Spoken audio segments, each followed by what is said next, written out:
तो सभी भक्त पेड़ों को मेरा जय श्री कृष्णा। और जैसा कि अभी हम ठाकुर जी श्रीनाथ जी का मंदिर के विषय में हमने कल ठाकुर जी श्रीनाथ जी के मंदिर के दर्शन करे, तो अभी हम जिस स्थान पे आए हैं, क्योंकि मैंने आपको बताया था कि 14 वर्ष और 52 दिन मंदिर को बनने में लगे, तो उस समय बड़े बड़े राजा महाराजा ठाकुर जी श्रीनाथ जी के दर्शन के लिए आया करते थे। तो एक राजा की इच्छा हुई जिसका नाम था मानसिंह, कि नहीं मेरे को मंदिर बनाना है, और वो हट पे आ गया कि मेरा पैसा लीजिए। सेठ पूरनमल क्षत्रिय अपने जीवन काल में इस मंदिर को परिपूर्ण नहीं करवा पाएगा, तो महाप्रभु जी ने उनको एक ही बात बोल दी कि अगर मंदिर बनेगा तो सेठ पूरनमल क्षत्रिय के द्वारा, न कि किसी और के द्वारा, नहीं तो ठाकुर जी झोपड़ी में ही विराजेंगे। तो राजा ने अभिमान वश में आके एक मंदिर का निर्माण कराया। तो वो मंदिर अभी आप हमारे सामने देख सकते हैं। तो ये अभिमान वश में बनाया गया था और इसके अंदर गोविंद देव जी की मूर्ति विराजमान करी गई। फिर भी मंदिर गिरिराज जी के ऊपर नहीं टिका। वो क्यों नहीं टिका उसके विषय में भी अभी हम आपसे बात करेंगे। तब तक आप थोड़ा मंदिर के अंदर से दर्शन कीजिए। ये भी मंदिर था, अभी नहीं टिका, वो भी हम बात करने वाले हैं, पर तब तक आप देखिए मंदिर कैसा था। तो जैसा कि अभी हम मंदिर के अंदर की ओर जा रहे हैं, तो यहाँ कांटे बहुत हैं, तो धीरे धीरे जाना पड़ेगा।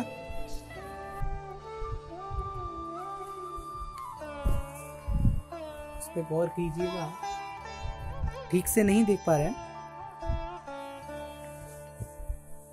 तो ये वो जगह है जो इस मंदिर के साथ ही बनी थी, लेकिन आज बहुत ही ज्यादा खंडर अवस्था में है। तो इसके अंदर आप वो चीजें देख पाओगे जो कि राजा महाराजाओं के समय पे बनाया जाता था।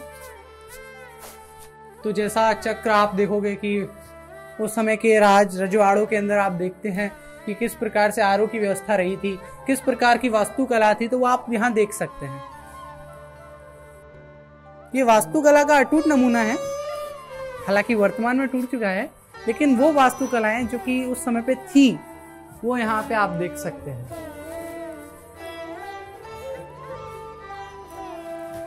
तो ये वो स्थान है जो कि उस मंदिर के साथ था जिस पे। तो अभी थोड़ा सा और देखते हैं इसको कि ये मंदिर गिर कैसे गया, उस विषय पे भी बात करनी है अभी हमको। तो जैसा कि हम शुरू में ही बता चुके हैं, हम यहाँ पे जो भी वार्ता कर रहे हैं, जो भी स्थानों को आपको दिखा रहे हैं, वो स्थानीय वार्ताओं और कुछ पौराणिक पुस्तकों से हमने लिया है। हम किसी भी मतलब समुदाय या फिर किसी भी संप्रदाय को मतलब इसमें एनरोल नहीं करने वाले हैं। तो जैसा कि अभी हम आ चुके हैं और दूसरे एरिया में, इसके में 2 पक्ष हैं, बीच से ये टूट चुका है लगभग पूरा। बुजुर्गों से मालूम चलता है कि बीच में भी इसके छत थी, लेकिन आज कुछ भी नहीं है। और ये आप देख सकते हैं कलाकृति, ये वो कलाकृतियां हैं। अब जैसा कि मैंने आपको बताया ये मंदिर खंडर कैसे हो गया, तो उसके पीछे कारण ये था, वो अभिमान से बना हुआ मंदिर था ये। यानी मान जो होता है वो तो बिल्कुल ही गिराने वाली चीज होती है एक व्यक्ति को। तो वो अभिमान उस राजा के अंदर आया, पैसे का घमंड आया, तो उस घमंड को चूर करने के लिए शायद, और उसने ना तो गिरिराज जी से आज्ञा ली कि क्या मैं आपके ऊपर मंदिर बनवा सकता हूँ, तो बिना आज्ञा लिए इस मंदिर का निर्माण कराया गया। तो ये मंदिर खंडर हो गया, ऐसा बोलते हैं यहाँ के लोग। और इसके अंदर किसी भी स्वरूप का मतलब विराजमान नहीं किया गया था। कुछ समय के लिए गोविंद देव जी का एक स्वरूप था जो यहाँ विराजमान किया गया।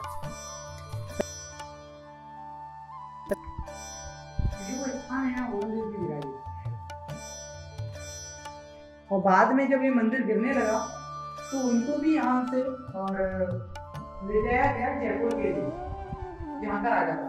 तो जयपुर में एक मंदिर शिफ्ट कराया गया, वहाँ पर उनको विराजमान किया गया। तो ये इस मंदिर का ब्रीफ मतलब मैंने बहुत ही सूक्ष्म आपको बता दिया है। और अब आप इस मंदिर के नजारे देखिए।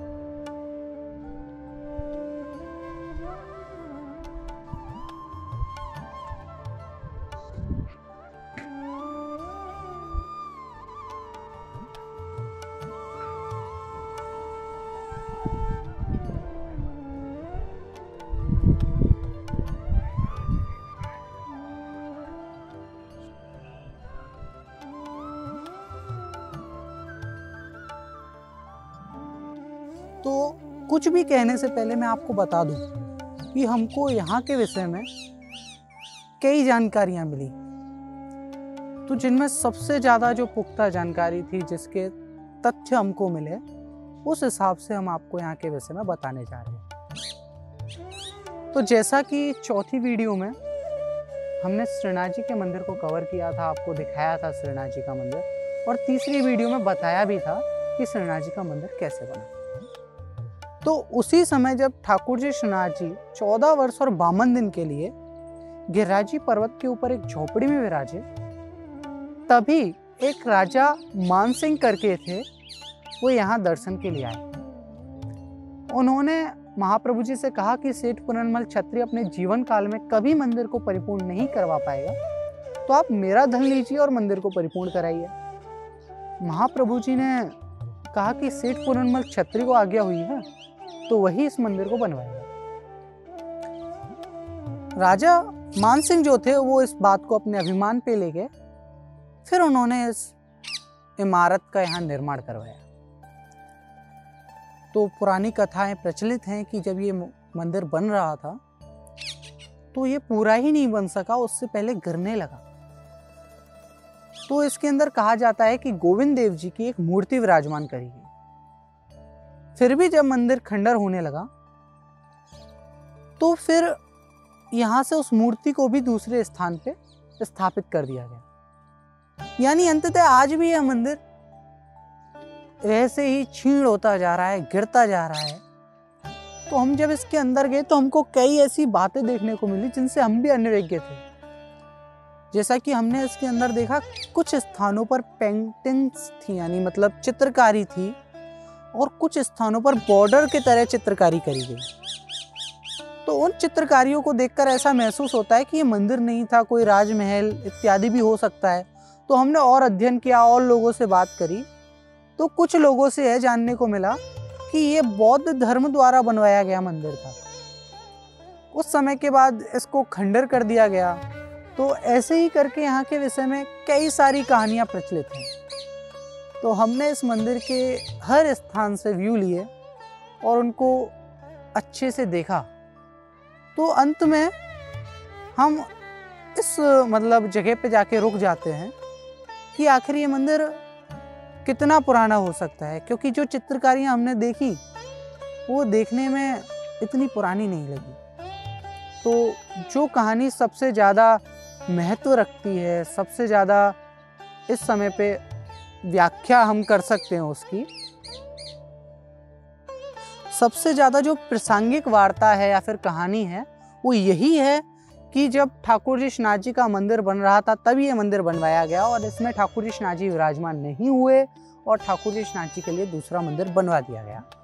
फिर भी हम इस विषय पर अध्ययन कर रहे हैं और जानकारी प्राप्त कर रहे हैं स्थानीय लोगों से, और बहुत जल्द एक और वीडियो लेके आएंगे जिसमें इस मंदिर के पूरे रहस्य का खुलासा किया जाएगा कि आखिर ये मंदिर था भी या नहीं था।